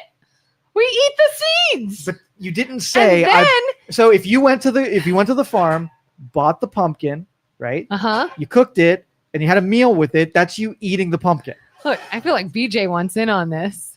I have a question about Halloween. This is for Kelin. This is Yes. for both of you. All right. Yes. I got a piece, so keep talking. Why? BJ's not on camera. Here, I'll slide over here. Are we sure you're? Yeah, there you go. This is a first. I feel like I should be nervous. Why do, maybe you can answer this from a woman's perspective. Okay. Every woman I've ever dated, known, I feel like I know where this is going. loves Halloween so much. It's like their favorite holiday in the world. I I don't mind Halloween. It's okay. I don't knock anybody, but why is there such a thing for women? Like, why do women love Halloween so much? Is it just because, like, oh, I can dress slutty for this, or is it? I don't get it. I don't get it. All right, so I think it's a number of things because I don't disagree. I do think it's probably more female loved and accepted than maybe from men. I think it is a couple of things. I do think you have that young girl mindset of the dressing up for sure. I think little girls were into dress up from a very young age. We've always wanted to play dress up. And I'm saying little girls, I'm making it blanketed. Obviously, we're not all the same, and you have to state that on the internet.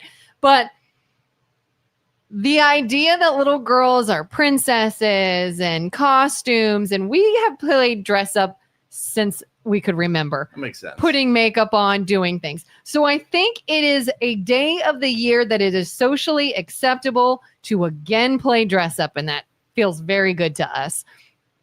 Yes, some girls get slutty, and I think that the girls that sort of get validated by the attention from that and they feel some kind of way and it's an ego boost and they enjoy that attention, that dress up will become slutty. So now you almost have like this dopamine hit or this sense of being validated by something you did. And if you're seeking that attention, now you got hit with that too. So why not? I think even the whole idea of decorations.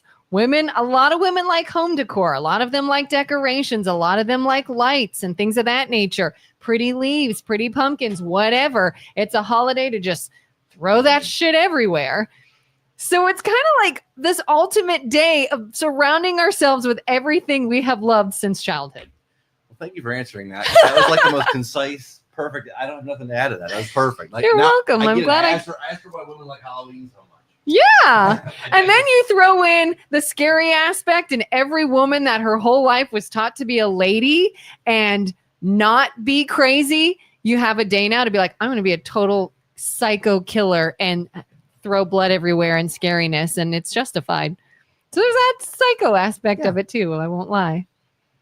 All right, but Kelin with the answer. Let me know if I can help again. He came to terms. Who won that debate, or did he get no, insight? He just was wondering, why is it girls love Halloween so much? And we do. Would you think it's more of a girl celebrated thing? Girls seem to be more into it.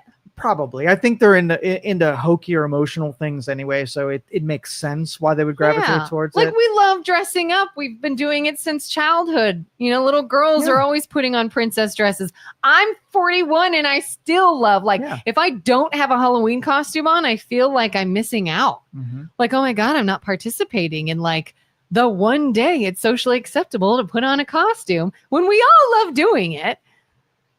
You know, I like spooky things, scary things. We talked about some girls wear slutty costumes. Well, if you're a girl that feeds off of male attention and feeling validated and getting that dopamine hit from the positive reinforcement of dressing slutty, here's your day to do it, and you don't feel so bad. Do you think if you're practicing good behaviors and morals and ethics, that Halloween is a good contributor to that sentiment? Listen.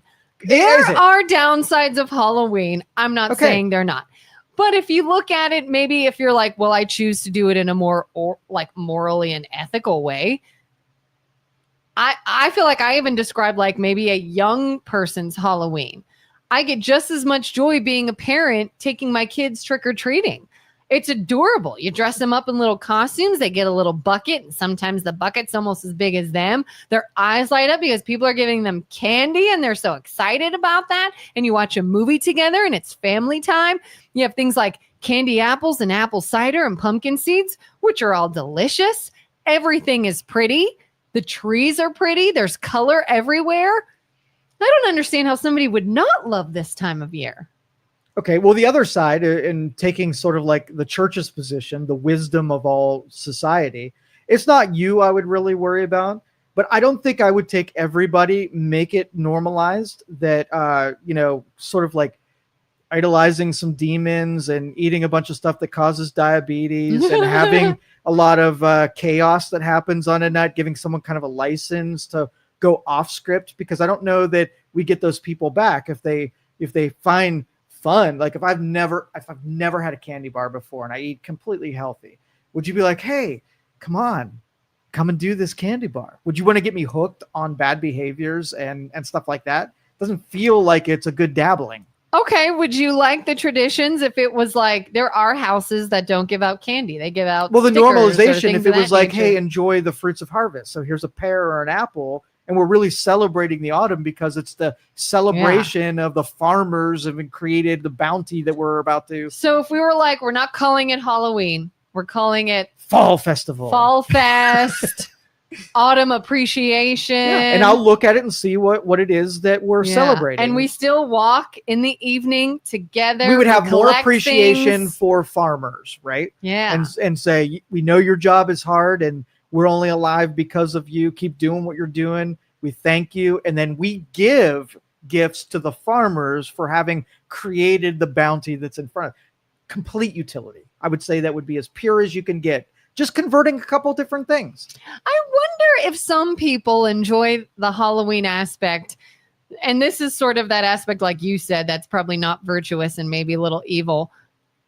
When we look at ideas like there's a scary movie called The Purge, where one night of the year, there are no rules, there are no laws, and you can kill people and you can do whatever you can get away with.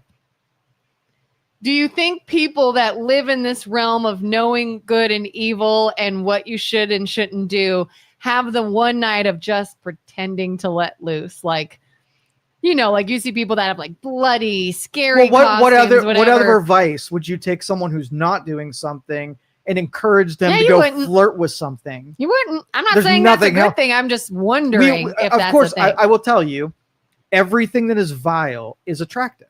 Right. So, yes, it will always tempt you into that. That's its job to tempt you. So I wouldn't celebrate that. I would mitigate it. If I have to dance with something, I have to be responsible in dancing with it. And I think half the people who are rebelling into demonic and rebelling into terrible food and whatever, it's a dangerous game for them. Like, I'll admit, I love dressing up regardless of what it is. It's fun for me. But I get a little more excited if I feel like my costume is really spooky, like really kind of outrageous. And I've mentioned this before. I had an idea for a while now of something super scary, vampire-like something. I was going to like get the contacts that are like totally white out my eyes, and I wanted to get like fitted fangs to my teeth to just make it look even better, and just blood, and just like the creepiest, most demonic thing. And I was jazzed about this idea. And we're not. My husband and I are being Wesley and Buttercup from The Princess Bride, and we decided maybe let's not do that. Inconceivable. And we're going to make it a little more wholesome and not watch scary movies and just do more fall-like things. And that feels better, especially because we have young kids, and that just things nowadays in real life are just, they've gotten too dark that I don't want any more of that. I didn't even put up really scary decorations this year. I only have fall decorations up. But it is interesting. Why that deep down dark desire to just be like, for one night, I just want to be it's this predicated on thing. Two simple things: the temptation of vice, right, and the suggestion. So let's just say you lived in the village with me. There aren't any other people. You have nothing to reference. This time of year, would you say, you know what we really need to do? Pretend we're demons, right? Let's pretend we're demons. Maybe even pretend that like we're a guy that just hacked somebody up and we still got their blood on us. And then we're going to take that edible food from the field and we're just going to come and deface it and ruin it so it can't be eaten. Everybody around in the village will be like, are you freaking put her in the house? Go in the house. You're locked in there. Would you come up with the idea of Halloween without the suggestion from the outside world? Would you today? Probably not. Okay. So if I had National Bourbon Tasting Day, right? Which is probably a thing. Okay. And I looked up in the calendar and I said, yeah, I'm going to go taste some bourbon. And I'm thinking, do I want bourbon today because I want bourbon today, or because the calendar told me to? So do we want people to be really open to being manipulated by the suggestion of things, the indoctrination of culture at large. I think it's an excuse to do what you already wanted to do.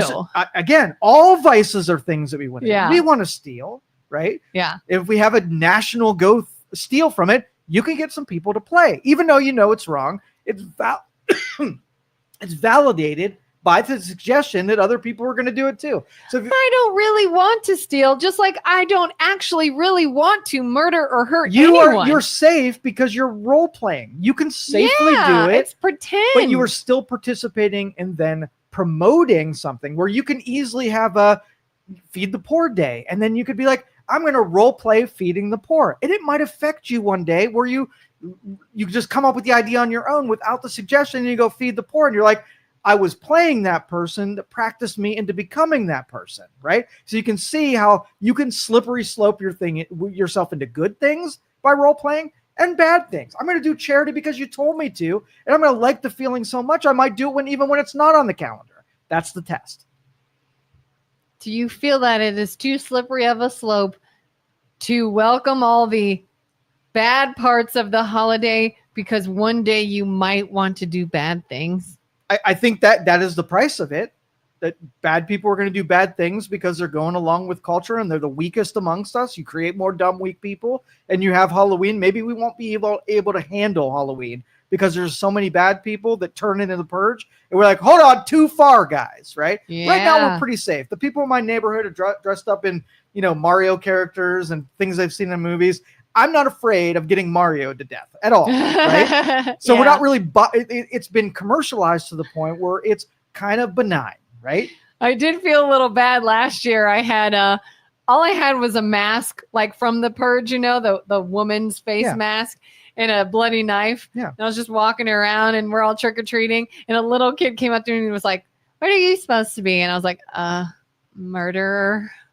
And they're like, oh, okay. And I was just like, oh, an adult's and a murderer. Murder must be pretty acceptable out there. If a murderer. Sorry. Joe says, I love Halloween. It's a challenge to have the best costume. Yeah. So like Heidi Klum. If you're gonna do it, make it the most virtuous version of it. So you can, when that little girl comes up to you and says, what are you supposed to be? And I'm Princess Buttercup. In your Buttercup, the best movie ever made, ever produced, has the most one-liners. I reference it to this day. You should go see that movie too. And then you'll be proud that you exposed a new generation to something good instead of bad. Yeah. I told somebody recently, oh, well, my husband and I are being Wesley and Buttercup from The Princess Bride. Who?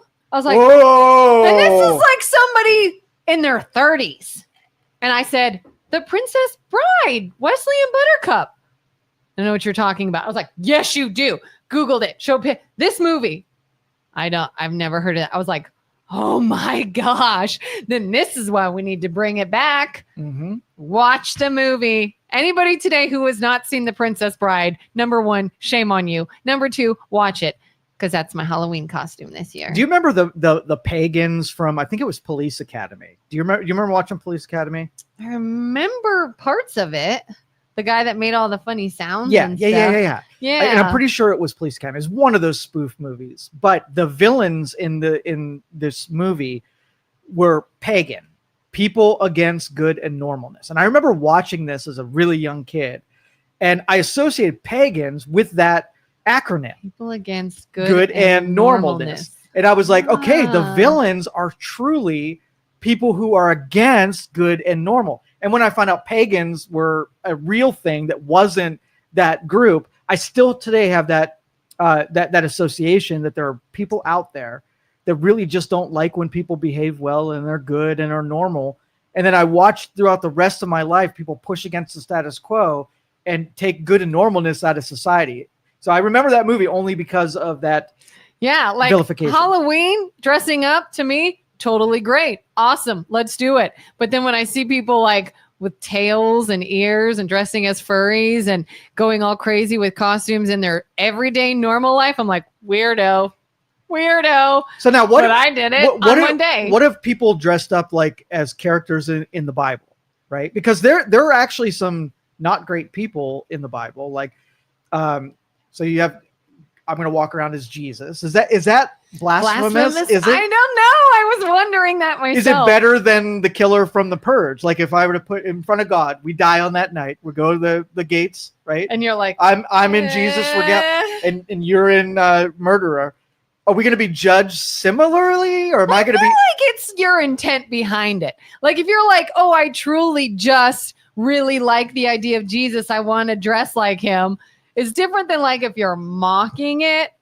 Like if you're not a believer and you're like, oh, I'm going to dress like, you know how a lot of people dress like a nun, but it'll be like a sexy nun or an evil nun, and then they do weird things that are very it's in mockery. Yeah. So I think if you do it and then do something to mock it, it's probably different than just, oh, I have long hair. I look the part. I want to, maybe you're a fan of The Chosen and you want to dress like Jonathan Rumi and be that Jesus. I mean, I think intent is big. So maybe I hope to see in my neighborhood some biblical costumes. I don't know that I've ever seen a biblical costume on Halloween. Like maybe like people dress as like shepherds when they're in like nativity plays. Yeah, but that's not Halloween. Yeah. I wonder what could we bring? Because there's some dipshits in the Bible. I mean, who was the disciple that betrayed Jesus? What's his name? Is it Simon? Or are you talking about the one who denied him, or Judas? Judas. Yeah, Judas kind of betrayed him, and then Simon like. But if you dressed up as Judas, no one would know who you were unless you put a sign on you, right? You'd have to carry some props. Somehow that said, I'm going to betray Jesus. I'm going to betray you so hard. There's an outtake from The Chosen where it shows the actor who plays Judas standing next to Jesus, and they're in a scene and they're doing something, and he's like, man, I'm going to betray you so hard. Like, I love seeing the outtakes of that show. So I think last costume change on topics today. The South Park episode was delayed last week. Have you been following? Did you see the new season of South Park? I've got bits and pieces of it, but I've not actually seen it. Okay. I just keep hearing about it. So Trey Parker, Matt Stone, very pissed off at President Trump, depicting him as having sex with Satan in every episode now. It's just because they used to do that with Saddam Hussein. Yeah. But now it's Donald Trump, so obviously bad blood there. But it's funny as hell. They did Charlie Kirk in an episode, and I mean, I don't care if the Republican side gets whatever. Yeah. Like I've seen some funny stuff. I like RFK Jr., but I've seen some funny videos sort of teasing RFK right. Jr. I love that. And I'm just like, that's funny. That's what comedy is supposed to be. Yeah. To lampoon. That's the word I was looking for. So I don't care if the Republicans get lampooned. I don't care if Democrats get lampooned. That's the price of comedy, is to know that they're going to come Everybody at you. gets lampooned. Yeah. So everybody's taking bets this week they actually delayed the release of an episode. And usually, in my brain at least, that when they delay the release of an episode, that something in pop culture happened and they want to make it about that. Or it could be the other way, where they were planning on something happening or planning on doing an episode, and then something happened that they put that one in a very bad light. Like and too soon. Right. Too soon. So taking bets on what it's going to be about. So take a bet on, they're usually very current on what they're doing. So something could have happened in the news 3 days ago, and it'll make its way into the episode that gets released. So do you have any guesses? Do you think it could be another Charlie Kirk one? Doubt it. I think that's what it probably was, and it changed. That's probably why the delay. Maybe a Jimmy Kimmel thing? That would be very current, yes. They make fun of... Well, let me give you the top three. Okay. Number one, the highest bet is Tylenol, right? They're going to do an episode about that on Tylenol. The second one is Jimmy Kimmel, and the last one is RFK Jr. and autism. So that's the front runners right now. How do you feel when they make fun of somebody using something about them they can't change? Like, we're not talking about policy or personality or arrogance or something they did, but like RFK Jr.'s voice. Mm-hmm. If they make a joke mocking his voice, do you find that funny? Or are you like, that's not even something he can control? Totally funny. Totally funny. All right. I did see a video recently where somebody was doing their impression of him, And it really was dead on. Like it really Yeah. sounded like him. And I felt kind of bad. Why? Because I was like, he can't control that. And he's very self-conscious about it. And he himself hates it too. And I feel bad if it's something that like is a disability or like an issue that they're already self-conscious about. I feel bad. Someone's in a wheelchair. You depict them in a wheelchair. Somebody's flamboyant. You depict them as flamboyant. Somebody's fat. You depict them as fat. Somebody has a lisp. Yeah. That's how that is part of the character that you present. You don't have to be embarrassed about who you are. I'm not. Maybe it's because I saw him say, I hate the sound of my voice. I'll never listen to myself. You know, he's very self-conscious about it. He wishes get over it. wasn't No weak like people. that. RFK, come on. Like, aw. You've got lots of advantage. You don't need to be hung up on something you can't control. Get over He it. looks good. That's it. You got to admit, that's a He's good-looking buff. 70-something-year-old man. Absolutely buff. I love For watching sure. those two, Hegseth and him, in workouts with the troops. That makes me swell up. When we were talking about like the troops and now we're going back to being badasses and you got to be in shape and you got to have a standard. How do you feel about, we got 3 minutes. The idea of kids, it's school-age kids and bringing physical fitness back. Oh, love it. Yeah, Love it. like you've got to be able to do certain things and you can't just pass gym by sitting around. And Yep. I kind of like that if you idea. can bring things into school to make kids fat, you can also bring things into school to make them healthy. Yeah, because I'm sorry, if you think as an adult, once you've let yourself go for years and years and years, it's very hard to turn that around. Get it started So early. just develop the good habits from the get-go. All right, we're out of here. Thanks for listening, everybody. MLO Bros will be here to bitch and complain like they normally do on Friday. So have a good one, everyone. Bye. Thank you for listening to this show on Youngstown Studio. This is original Youngstown content. Feel free to share our videos and tell your friends about us. Don't forget to subscribe to our YouTube channel and follow us on